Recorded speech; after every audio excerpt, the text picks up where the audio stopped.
अब हम लोग स्टार्ट कर रहे हैं करंट इलेक्ट्रिसिटी का लेक्चर नंबर 2। कल के लेक्चर में मैंने आपको सिखाया था व्हाट इज चार्ज, चार्ज क्या होती है, इलेक्ट्रिक पोटेंशियल क्या होता है, इलेक्ट्रिक करंट क्या होता है, ऐसा बहुत सारा टर्म कल मैंने आपको क्लियर किया था गाइस। आज के लेक्चर में मैं आपको सिखाऊंगा electric component and their symbol के बारे में, ओम्स लॉ क्या होती है एंड रेजिस्टेंस क्या होता है। ऐसा बहुत सारा टर्म आज भी मैं क्लियर करने वाला हूँ गाइस। तो आप लोग भी पेन एंड पेपर निकाल लीजिए और मेरे साथ नोट करते रहिए बेटा। हेडिंग क्या लिखेंगे? Electric component. पहला हेडिंग हम लोग लिखेंगे electric component and their symbol. तो ये देखिए वेरी इंपॉर्टेंट टॉपिक है बेटा, electric component and their symbol. कभी कभी वो लोग ऑब्जेक्टिव में 1 मार्क्स में क्वेश्चन पूछ लेते हैं बेटा कि इलेक्ट्रिक फ्यूज का सिंबल बता दीजिए आप, गैल्वेनोमीटर का सिंबल क्या होता है, कनेक्टिंग वायर का क्या होता है। ऐसे छोटे छोटे क्वेश्चन आपसे पूछे जाते हैं बेटा।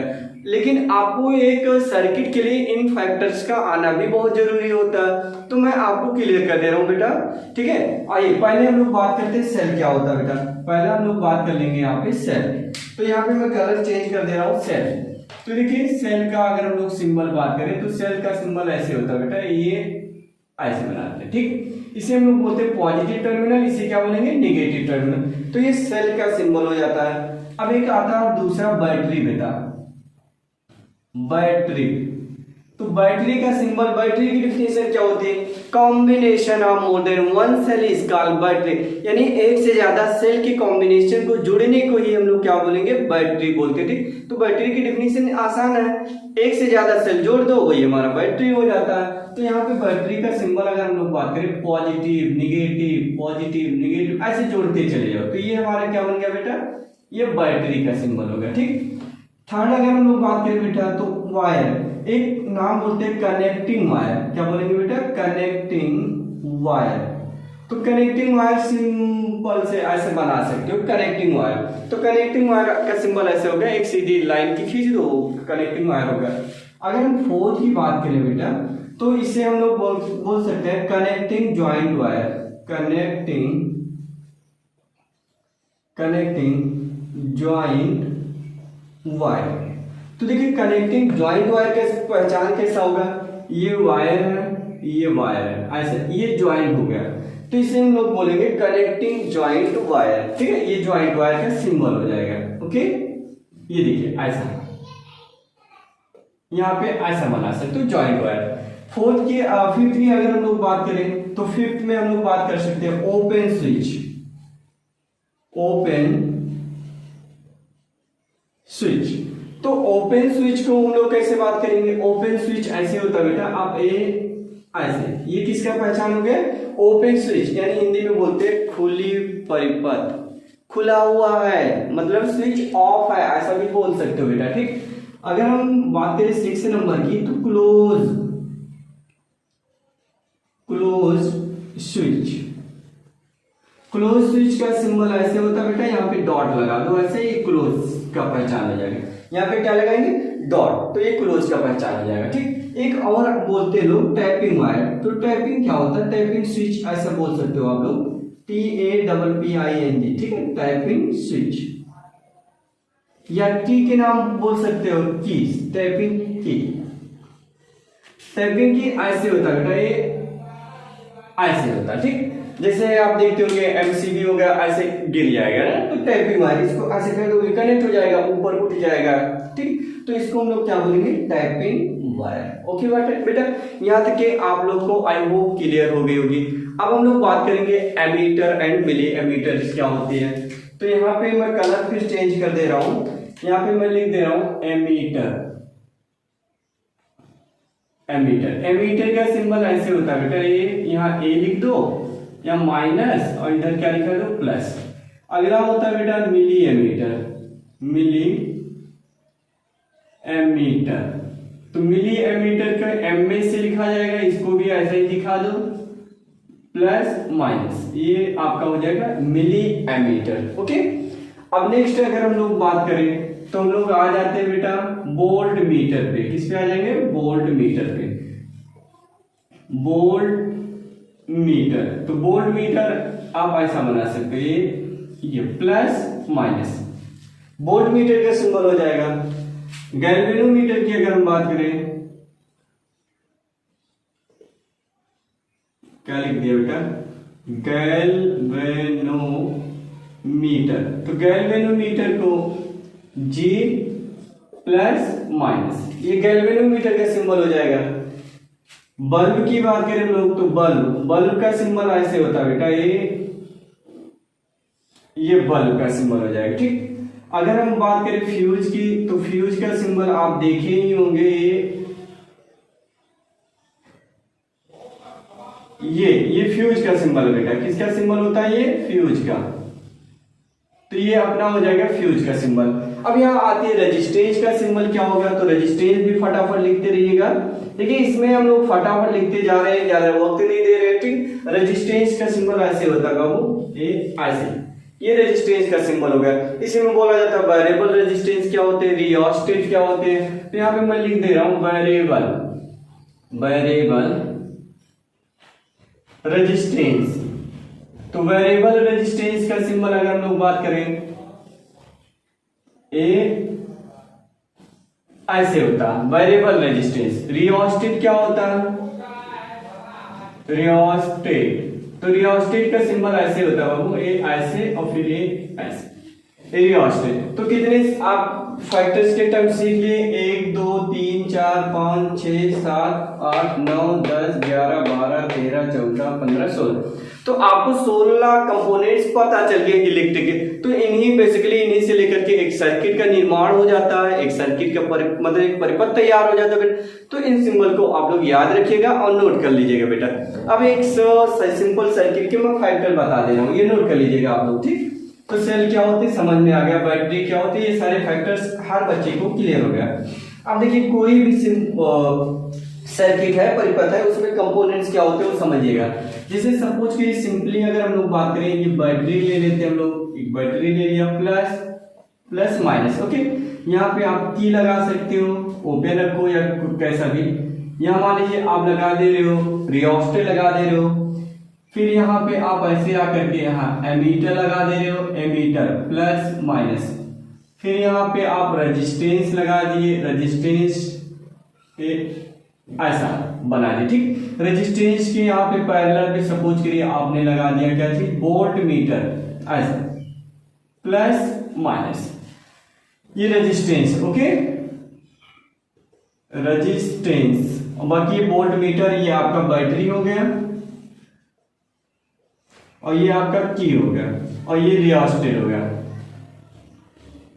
रियोस्टेट। ओके, और ये बैटरी, एमीटर, वोल्ट मीटर। तो किसी भी सर्किट को सिंपली ऐसा ही ड्रा किया जाता है। बैटरी होना चाहिए कंपलसरी, अगर बैटरी के करंट नहीं फ्लो करेगा। की होना चाहिए स्विच ऑन ऑफ करने के लिए, वो होना चाहिए। रियोस्टेट होना चाहिए, वेरिएबल रेजिस्टेंस होना चाहिए सर्किट में, रेजिस्टेंस, वोल्ट मीटर। अब एक चीज याद रखिएगा, जो वोल्ट मीटर जोड़ा जाता है हमेशा पैरेलल ही जोड़ा जाता है। जो रेजिस्टेंस वोल्टेज है हमेशा क्या जोड़ा जाए, पैरेलल ही जोड़ा जाता है। लेकिन एमीटर को सीरीज में रखते हैं, इतनी बात याद रखिएगा। वो लोग पूछते हैं कि एमीटर को कैसे आप कनेक्ट करोगे, तो जवाब क्या होगा, सीरीज में करेंगे बेटा। वोल्ट मीटर को कैसे लोग कनेक्ट करते हैं, तो आपका जवाब हो जाएगा पैरेलल करेंगे, यानी समांतर क्रम में हम लोग जोड़े जाते हैं। ठीक, अब हम लोग बात कर लेते हैं फटाफट Ohm's law. Very important topic, हर बच्चे के लिए, चाहे 12th में हो, 11th हो, 10th स्टैंडर्ड में हो, सबके लिए सबसे इंपॉर्टेंट बेहतरीन टॉपिक स्टार्ट होने जा रहा है बेटा। टॉपिक का नाम है ओम्स लॉ। ओम्स लॉ, ओम का नियम। देखिए इन्होंने क्या बोला, सिंपल इन्होंने पोटेंशियल डिफरेंस एंड करंट के बीच एक रिलेशन एस्टेब्लिश किया, उसी को हम लोग बोलते हैं ओम्स लॉ। इन्होंने क्या बोला बेटा, जो करंट फ्लोइंग है, करंट जो बह रही है अक्रॉस अ कंडक्टर, है ना, तो किसके अनुक्रमानुपाती होती है, directly proportional to potential difference across end of the conductor. जो कंडक्टर होगा उसके जो पोटेंशियल डिफरेंस होगा उसके अनुक्रमानुपाती होता है। लेकिन कंडीशन उन्होंने बोल दिया कि लाइक फिजिकल कंडीशन सेम, उनकी जो भौतिक अवस्थाएं हैं जैसे प्रेशर हो गया, टेम्परेचर होगा, ये सब नहीं बदलना चाहिए। कंडीशन रख दिया उन्होंने कि कांस्टेंट होना चाहिए बेटा। तो यहाँ पे मैं आपको बहुत आसान तरीके से लिख दे रहा हूँ, आप उसको याद रखिएगा बेटा। ठीक है, तो सिंपली पहले इसके लिए सर्किट आप बना लीजिएगा, जैसे अभी अभी हम लोगों ने बनाया था। यहाँ पे हम लोगों ने क्या बनाया था बेटा, एमीटर, ये मान लीजिए ए प्लस माइनस। यहाँ आप बना लीजिए रेजिस्टेंस, यहाँ पे आप क्या जोड़ोगे, वोल्टेज, ठीक, क्या जोड़ दिया आपने, वोल्टेज। यहाँ पे आप बना लीजिए बैटरी, फिर यहाँ पे प्लग यानी की, यहाँ पे रियोस्टेट, ऐसा आप बना लीजिएगा। ये बैटरी है, प्लस माइनस, तो आपको पता होगा करंट ऐसे फ्लो करेगा। ये रेजिस्टेंस जो भी होगा आर हम लोग मान ले रहे हैं। सिंपल सर्किट आप लोग बना लीजिए, ठीक है। सिंपली क्या हम लोगों ने बोला बेटा कि जो current flowing through a conductor is directly proportional to potential difference across the end of conductor, ठीक है। आइए समझते हैं, मैं लिख दे रहा हूं तब आप समझेंगे अच्छे से। According to Ohm's law, according to Ohm's law, यानी ओम के अनुसार करंट, कलर में चेंज कर दो बेटा, current flowing through a conductor is directly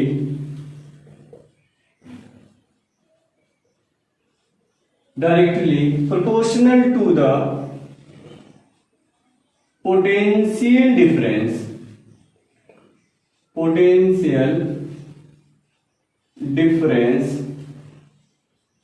across the end of conductor.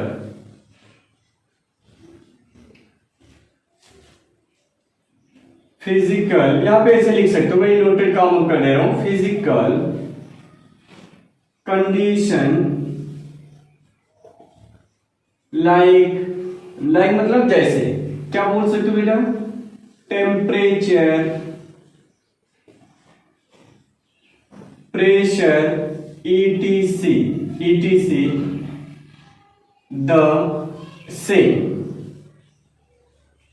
आइए समझते हैं क्या हमने लिखा है, तो लिख दिया बुक के हिसाब से मैंने लिख दिया। क्या लिखा बेटा कि यहाँ पे लिखा current flowing through a conductor is directly proportional to the potential difference across the end of conductor.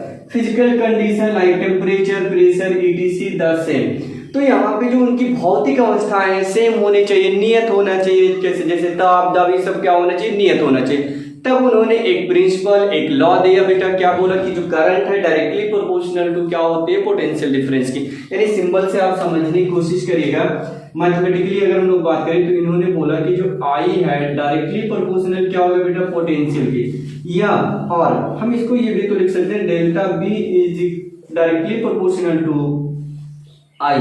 जब डायरेक्टली हम लोग हटाते हैं यानी एलिमिनेट करते हैं तो सम कांस्टेंट यूज करते हैं बेटा। तो इन्होंने एक कांस्टेंट यूज कर लिया, उसका नाम बोल दिया आई, मतलब आर। क्या नाम बोल दिया बेटा, आर। तो ये जो आर है वो कांस्टेंट है, लेकिन इस कांस्टेंट को उन्होंने नाम दे दिया रेजिस्टेंस। क्या बोला बेटा, रेजिस्टेंस। तो ये जो कांस्टेंट हमारा इसका नाम पड़ जाएगा रेजिस्टेंस। ये जो कांस्टेंट है बेटा इसका नाम क्या बोलोगे, रेजिस्टेंस। ये जो आर है बाबू ये है आपका रेजिस्टेंस। क्या बेटा, रेजिस्टेंस। इसकी यूनिट की हम लोग बात करें तो यूनिट अभी हम लोग लिख ले रहे हैं, सिंपली लिख लेंगे रेजिस्टेंस। तो एक चीज बताइएगा, delta B divided by I is equal to R. तो वोल्ट पर एम्पियर क्या बनेगा, वोल्ट पर एम्पियर, इसी को हम लोग बोलते हैं ओम। क्या बोलेंगे बेटा, आर की यूनिट जो है वो ओम, सिंबल ऐसा बना लोगे आप, ओम, ठीक। आर का जो यूनिट होता है बाबू ये क्या लिखोगे, ओम। ओम मात्रक हो जाएगी, ओम हो जाएगी। तो ये सिंपल सा एक फार्मूला आप लोग याद रखिएगा कि V इक्वल टू क्या होता है, आई आर। तो R इक्वल टू हो जाएगा डेल्टा बी अपॉन आई हो जाएगा। एक चीज यहां समझिएगा, अगर हम लोग ग्राफ ड्रा करते हैं इनके बीच, इधर हम लोग मान लीजिए करंट को ड्रा कर लिए और इधर हम लोग पोटेंशियल को, ठीक। तो अगर हम लोग यहाँ पे ग्राफ ड्रा करते हैं बेटा तो ऑलवेज हमें कैसा ग्राफ मिलेगा, straight line passing through to origin. कैसा ग्राफ मिलेगा, स्ट्रेट लाइन, सीधी रेखा, वो भी ओरिजिन से पास होते हुए हम लोग को मिलेगी, ठीक। तो ये देखो जैसे सपोज करो कोई भी करंट है, मान लीजिए यहाँ पे I1 है, तो पोटेंशियल कितना मिल जाएगा बेटा V1। करंट बढ़ के I2 हो गया तो पोटेंशियल V2 हो गया। पोटेंशियल मान लीजिए V3 तो करंट कितना मिल गया I3। तो यहाँ पे देखिए, लेकिन ये अगर हम वैल्यू की बात करें तो ऑलवेज कांस्टेंट रहेगा। क्या रहेगा बेटा? कांस्टेंट रहेगा। एक चीज यहाँ समझने को मिल जाता है हम लोग को कि अगर हम लोग स्लोप पता कर लें बेटा, slope between B and I always gives the resistance. Slope अगर हम लोग निकालते हैं बेटा, स्लोप tan थीटा, तो यहाँ पे मैं थोड़ा सा आपको समझा देता हूँ, मार्कर चेंज कर दे रहा हूँ। यहाँ पे देखो एक चीज मैं लिख दे रहा हूँ, इस एरिया में अगर हम स्लोप निकालते हैं तो हर बच्चे को पता है। जैसे सपोज करो यहाँ पे मैं मान लेता हूँ, देखिए ध्यान से सुनिए, इसे हम मान लो डेल्टा बी बोल दिया, इसे आई बोल दिया, ओके। और ये एंगल कितना है बेटा? थीटा। हर बच्चे को पता है स्लोप, स्लोप का मतलब क्या होता है? tan theta. और tan थीटा का मतलब क्या होता है? लंब बटे आधार, यानी परपेंडिकुलर अपॉन बेस। हिंदी में लिख दे रहा हूं, लंब डिवाइडेड बाई आधार। एक चीज बताओ बाबू, लंब कितना है? डेल्टा बी, तो हमने लिखा डेल्टा बी अपॉन कितना? आई। ये आपने tan थीटा निकाला है, क्या निकाला? tan theta is equal to delta B I. अगर हम लोग इधर का साइड छिपा ले, इधर का tan थीटा छिपा ले, तो delta B upon I, delta B upon I किसके बराबर होता है? आर के बराबर होता है। तो एक चीज समझ में आ गई बेटा कि हम लोगों ने स्लोप तो निकाला है, लेकिन स्लोप ही हमारा क्या है? रेजिस्टेंस। तो लोग क्या करते हैं, ग्राफिकल क्वेश्चन आपसे पूछते हैं, एक ग्राफ बना देंगे, इधर नोट कर देंगे कि 10 वोल्ट है, फिर 15 है, 25 वोल्ट है, ऐसा वोल्ट उन्होंने दे देंगे। करंट की वैल्यू इधर पे वैरी कराते हुए दे देंगे, कहेंगे इस ग्राफ की मदद से अब रेजिस्टेंस बताओ। तो आपका आइडिया एक ही है कि अगर हम लोग स्लोप निकाल लें तो स्लोप ही हमें क्या दे देगा? रेजिस्टेंस दे देगा। बेटा ये चीज याद रखिएगा, स्लोप या the chord of tangent between B and I always give the resistance, will give us resistance, ऐसा बोल सकते हैं। हमें क्या दे देगा? रेजिस्टेंस दे देगा। ये सिंपल लैंग्वेज याद रखिएगा बेटा। अब एक चीज यहाँ पे समझ लीजिएगा, और भी बहुत सारा टर्म यहाँ पे बोला जाता है, जैसे आपने पढ़ा delta B upon I is equal to R. अब यहाँ पे डेल्टा बी की वैल्यू मान लीजिए 1 हम लोग ले रहे हैं। यहाँ पे अगर हम लोग बात करें delta B is equal to 1 volt और I is equal to 1 ampere, तो आप बताओ आर इज इक्वल टू क्या आएगा? 1 volt divided by 1 ampere, okay. तो 1 वोल्ट अपॉन 1 एम्पियर को ही हम लोग बोलते हैं 1 ओम। क्या बोलेंगे बेटा? 1 ओम। तो ऐसे छोटे छोटे टर्म ओम सलाम में ये याद रखिएगा आप लोग, ठीक है। ऐसा ग्राफ इतना ही आपको लिखना होगा। हिंदी वाले क्या बोलेंगे कि यदि उनकी भौतिक अवस्थाएं नियत रखा जाए, भौतिक अवस्थाएं नियत रखा जाए, जैसे ताप दाब आदि, ये सबको नियत रख दे, तो जो विभवांतर है वो अनुक्रमानुपाती होगी। किसके? धारा के अनुक्रमानुपाती होगी। जब अनुक्रमानुपाती हटाएंगे तो सम कांस्टेंट यूज करेंगे, दैट मींस आर यूज हो जाएगा, ओके।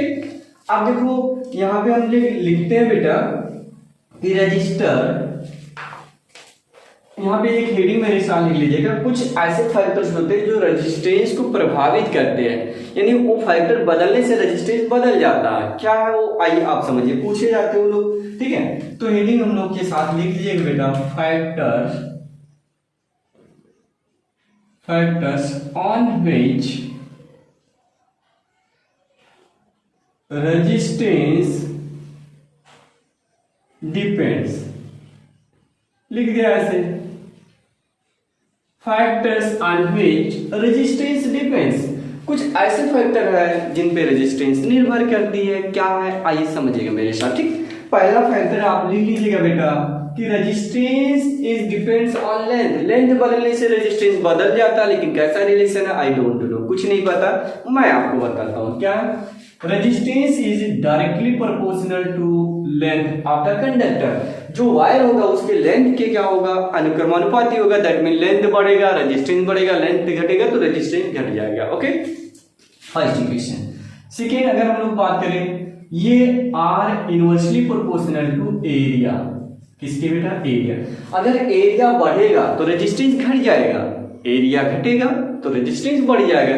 मेरे कहने का मतलब आप समझिएगा, ये सपोज करो कंडक्टर है। क्या बेटा? कंडक्टर। कंडक्टर मतलब वायर हम लोगों ने मानेंगे, और क्या मानेंगे, ठीक। इसका एरिया, क्रॉस सेक्शनल एरिया अगर हम लोग बात करें ए है और इसकी लेंथ कितना है एल है बेटा। तो इस पे भी डिपेंड करती है रेजिस्टेंस कि वायर कैसा थिक है या थिन है, समझ पा रहे। तो R directly proportional to length होता है और R inversely proportional to A हो जाएगा। फोर्थ की अगर हम लोग बात करें बेटा, इसमें ये बात बोल सकते हैं हम लोग कि resistance depends on conductors, conductors पे डिपेंड्स करता है, समझ पा रहे हैं।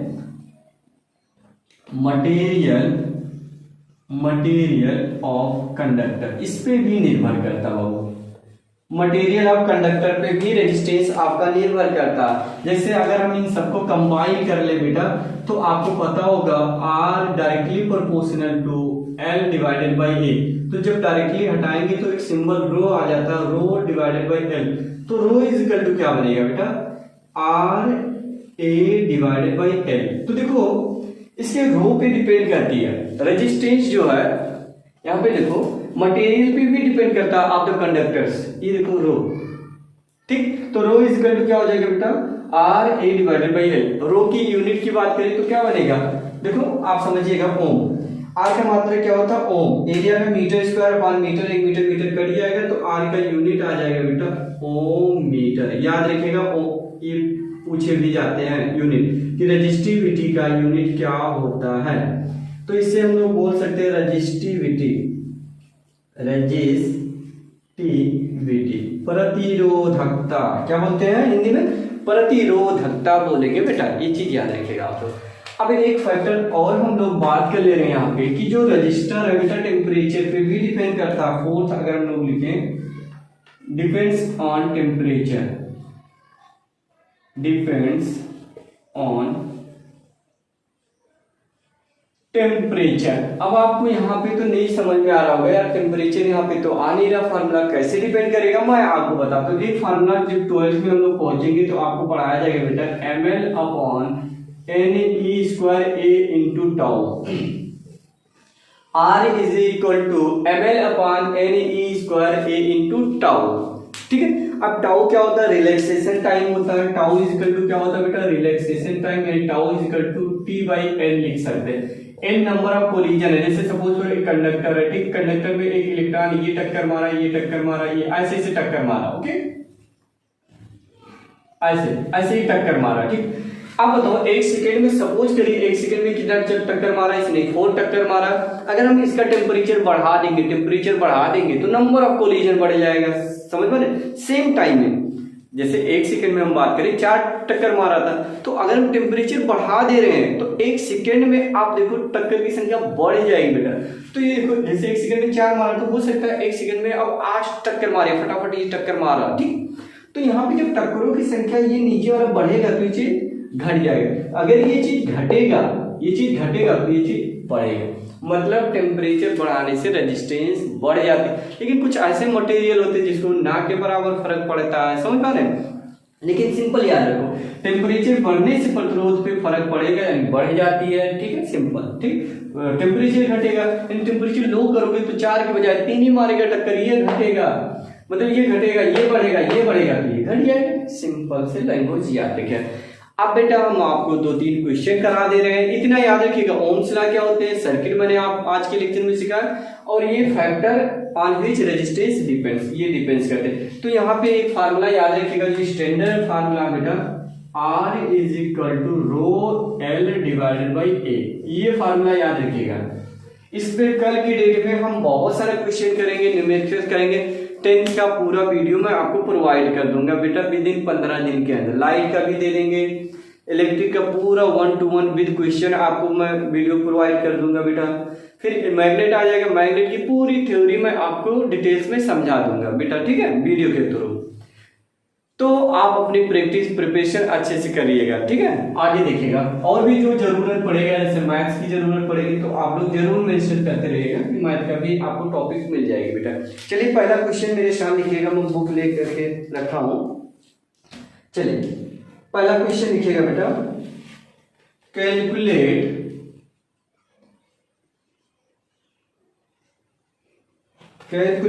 The work done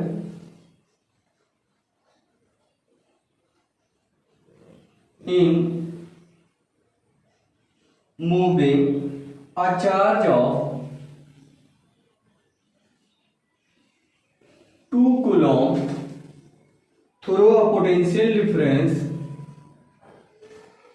through a potential difference कितना मालूम 5 वोल्ट। Okay 5 volt. क्वेश्चन आपको समझने की कोशिश करिएगा। क्वेश्चन में क्या लिखा बेटा? क्वेश्चन ये लिखा है calculate the work done in moving a charge of 2 coulomb through a potential difference of 5 volt. क्या 5 वोल्ट। तो कितना वर्क करना पड़ेगा बेटा चार्ज को एक पॉइंट से दूसरे पॉइंट तक ले जाने में, ठीक है, बैटरी को।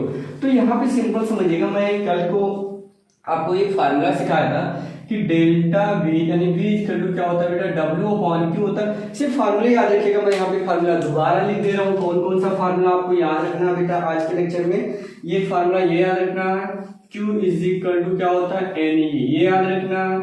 I इज इक्वल टू क्या होता है Q बाई T होता है, ये याद रखना है। और V इज इक्वल टू क्या होता है W अपॉन Q, ये फार्मूला याद रखना। बस इतना फार्मूला याद रखना। बाकी छोटे छोटे फैक्टर होते हैं, जैसे एक 1 आवर में कितना सेकेंड होता है 3600 हो जाएगा। 1 मिली कूलम क्या होता है 1 माइक्रो कूलम होता है। ये सब सिंपल यूज कर लेंगे हम लोग, बट इतना फार्मूला याद रखिएगा। तो याद रखो W इज इक्वल टू क्या हो जाएगा B इंटू क्यू। W कितना है B कितना है बेटा 5, तो 5 रखेंगे इंटू 2। तो ये बताओ 5 2 10, तो 10 जूल आ जाएगा। कितना वर्क करना पड़ेगा 10 जूल। W इक्वल सिंपल सा क्वेश्चन था। चलो नेक्स्ट क्वेश्चन। आपको अच्छा लग रहा होगा बेटा, ठीक है, क्योंकि क्वेश्चन हम लोग करेंगे 1 बाई 1 करेंगे। और आपको अगर अच्छा क्वेश्चन मिलेगा तो आप कमेंट में उस क्वेश्चन को मेंशन कर लीजिए, मैं आपको बता दूंगा बेटा 100%। Okay next question. Next question note करिएगा।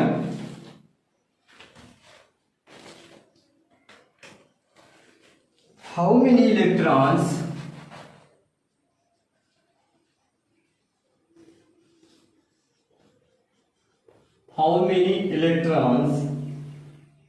pass through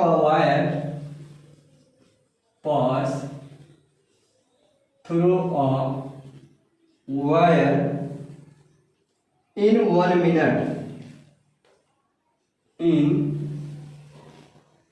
1 minute if the current passing through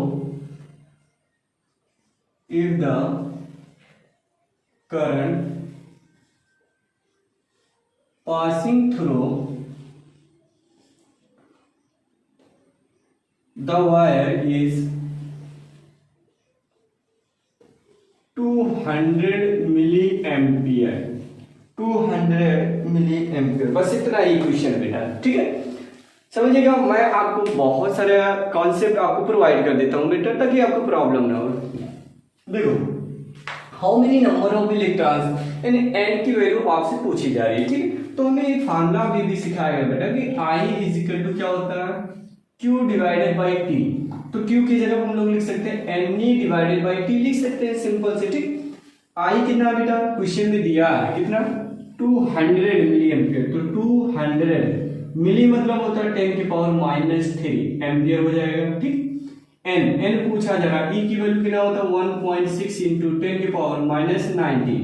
okay 1 की इलेक्ट्रॉन्स पे कितना चार्ज होता है 1.6 इंटू 10 की पावर -19 कूलम हो जाता है बेटा, ठीक। Divided by time. देखो टाइम अपना मिनट में दिया बेटा 1 मिनट, कितना दिया 1 मिनट। तो इसे सेकेंड में बदलोगे तो 60 सेकेंड हो जाएगा, ठीक। अब देखिएगा इधर हम लोग मल्टीप्लाई करेंगे तो 6 2 जा कितना हो जाएगा बेटा 12। तो ये हो जाएगा 1200 कितना हो जाएगा बेटा 12 और कितना 0 1 2 3। देखो 6 2 जा 12, 1 2 0 और 1 0 3 इंटू 10 के power -3 is equal to n into 1.6 into 10 के पावर -19। तो n इज इक्वल टू, देखो ये और ये कैंसिल आउट हो जाएगा। देखो आप सिंपली देखिए 10 के पावर -3 10 के पावर +3 ये तो 1 हो जाएगा। तो बचेगा बेटा 12 डिवाइडेड बाई 1.6 इंटू 10 के पावर -19, ठीक। अब और समझिएगा इस 19 को ऊपर ले जाओ तो 12 इंटू 10 के पावर प्लस के 19 हो जाएगा और डिवाइडेड बाई पॉइंट हटाएंगे तो एक 0 यहाँ बढ़ा दोगे तो ये हो जाएगा 120, ये हो गया 16। अगर हम लोग 4 से काटे पहले 4 से काटो तो देखो 4 कटा। अब देखो यहाँ काटोगे 4 से तो 30 होगा, 2 से काटोगे तो 2 2 जा 15, कितना आ गया बेटा 15। तो 15 डिवाइडेड बाई 2 को करोगे तो ये आ जाएगा 7.5 इंटू 10 के पावर 19। यूनिट नहीं लिखा जाएगा बेटा, क्योंकि नंबर है, नंबर का कोई मात्रा है नहीं होता, नहीं लिखा जाता बेटा, ठीक है। तो आई होप ये क्वेश्चन आपको समझ में आ गया होगा। हमने कुछ नहीं किया, एक सिंपल सा फार्मूला ये वाला लगाया, I = NE/T आ गया, इससे सिंपल। तो कुछ है नहीं, आप 100% मार्क्स गेन कर सकते हो बेटा, कुछ है ही नहीं, सिंपल है। नेक्स्ट क्वेश्चन हम लोग लिखते हैं बेटा। नेक्स्ट क्वेश्चन आपको थोड़ा अच्छा क्वेश्चन में दे दे रहा हूँ। चलो क्वेश्चन ये है बेटा, ये कल भी ऐसा ही क्वेश्चन मैंने आपको नोट कराया था, आइए समझिएगा। क्वेश्चन ये है बेटा, calculate the number of electrons, calculate the number of electrons flowing per second, electrons flowing per second to constitute